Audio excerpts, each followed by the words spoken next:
Wait a minute, the way you move that body, I got my heart on it. I pay extra, I ain't tryna wait for it. Everything that I got, it was made for me. I was serving them trap house.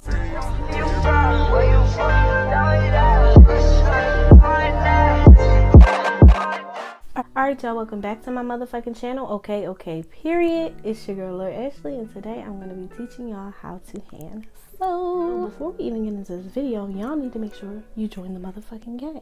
And you're going to do that by liking, commenting, and subscribing. And when you subscribe, you might as well go ahead and hit the bell notification to be notified every time I post a lit video.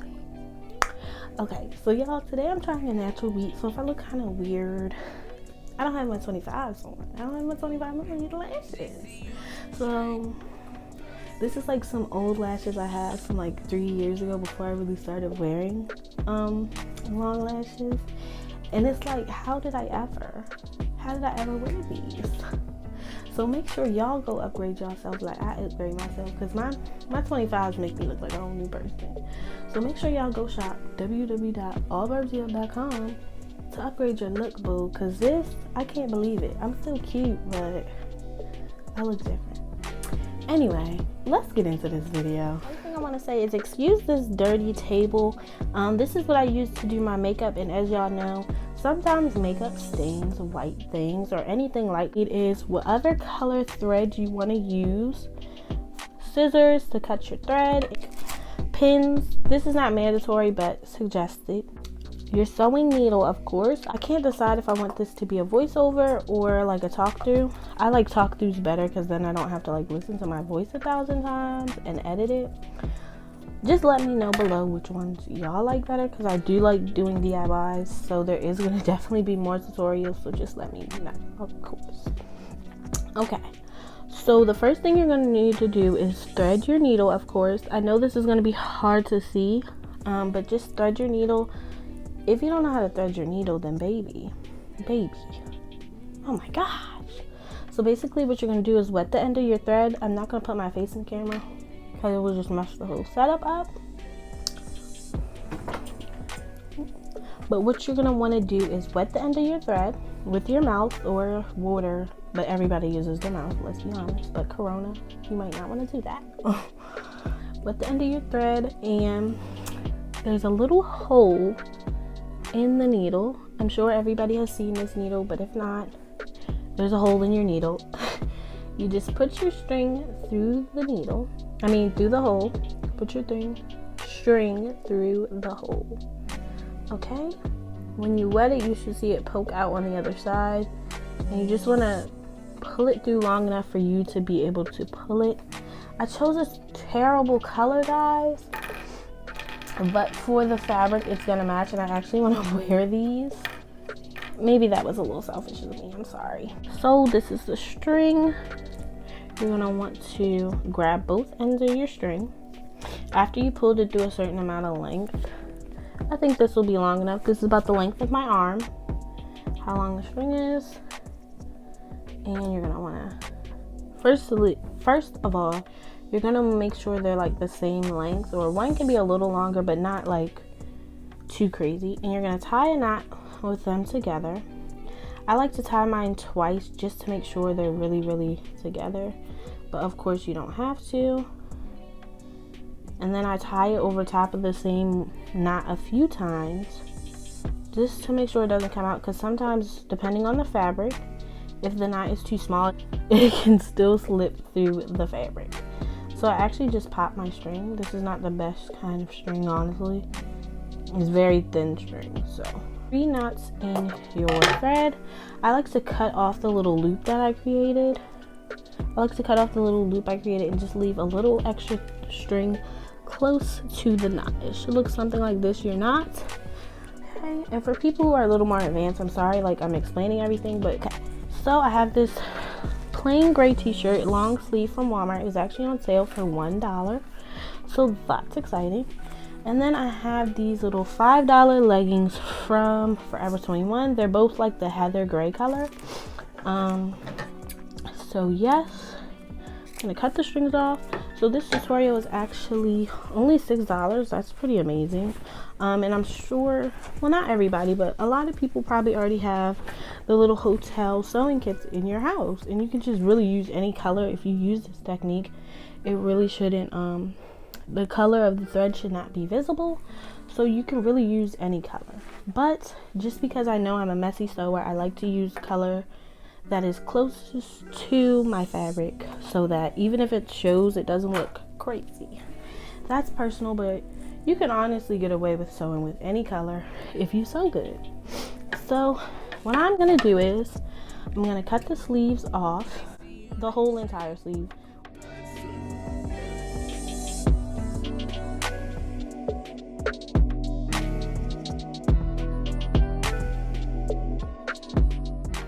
If I'm going out of the camera too much, I'm sorry guys. I'm not used to like filming and not being able to see because the angle is so different this time. Because I know last time you guys didn't really like that I was like so much in the camera. So this time I'm like switching that up. As y'all can, now I have my 2 full sleeves. And yeah. I'm also going to cut off the wrist part, but this part I'm going to make sure I do cut a straight line, of course.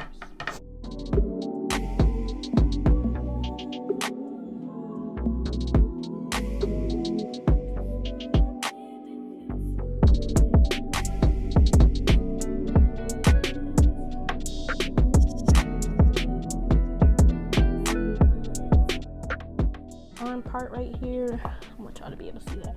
As you can see, there's a curve on where the arm was attached to the shirt. This is like the underarm part. I'm going to cut a straight line from that part on.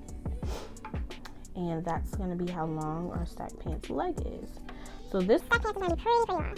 Hopefully we'll have like a lot of ruffles.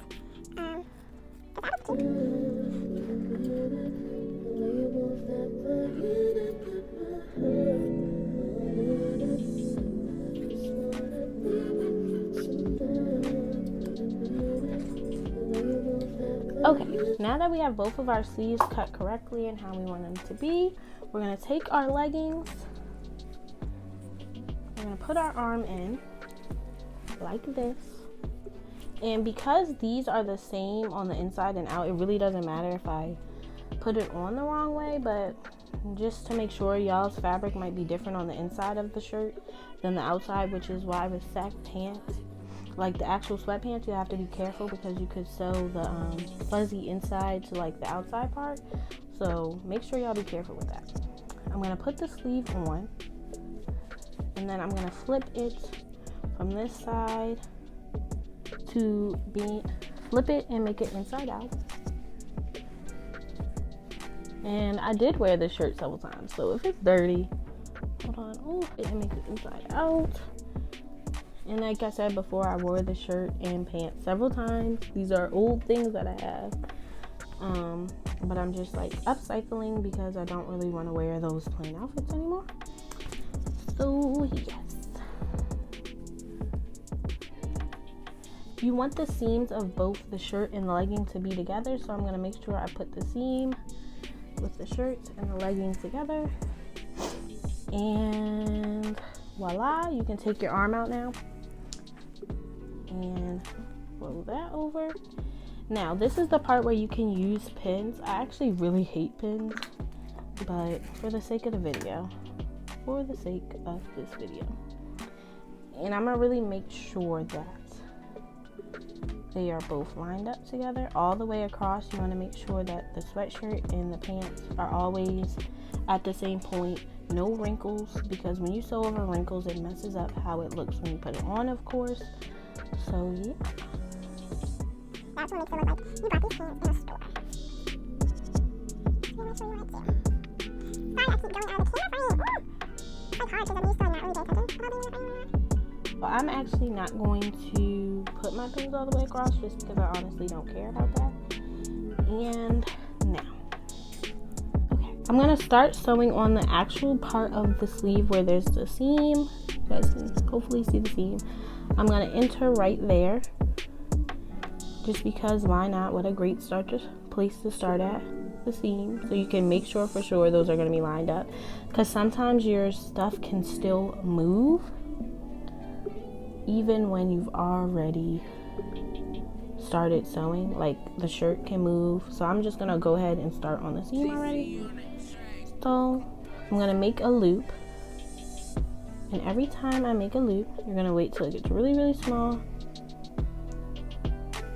Can you guys see that?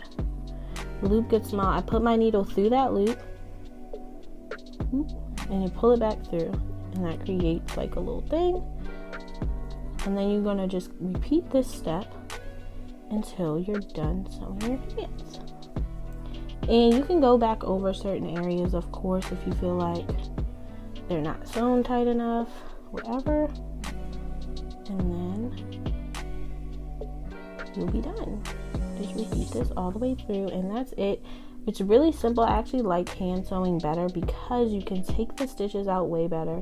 You determine how tight your stitches really are in your shirt, which can kind of be annoying because it's like, well, is my clothing gonna become undone?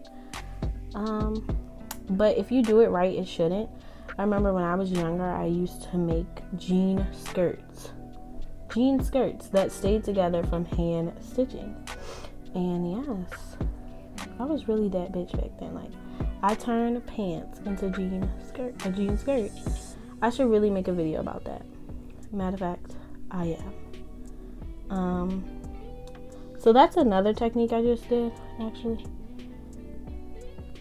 There's two different ones, but sometimes I like to just take the needle through and wrap it like this.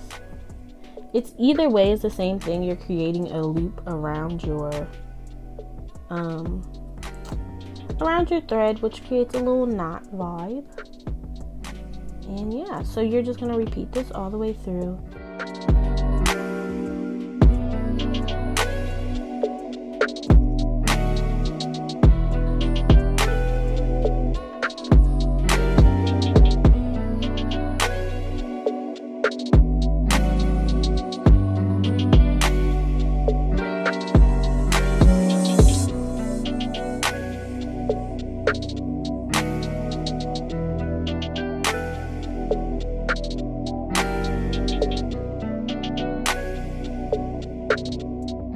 This is what your pants should look like once the leg is done getting sewn up. Again, I said I was a messy sewer, so as you can see, there's some loops and stuff in there. It looks a little crazy, but from the outside, this is what your leg will look like. You can't even tell that it was really like sewn.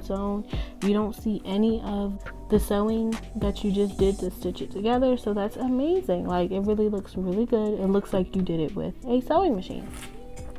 So also, I wanted to make sure I told you guys, because you didn't get to see me finish off the stitching, of course, always make sure you go over your stitches again and make sure you tie knots every time you cut your string off from your needle so that it doesn't unravel easily.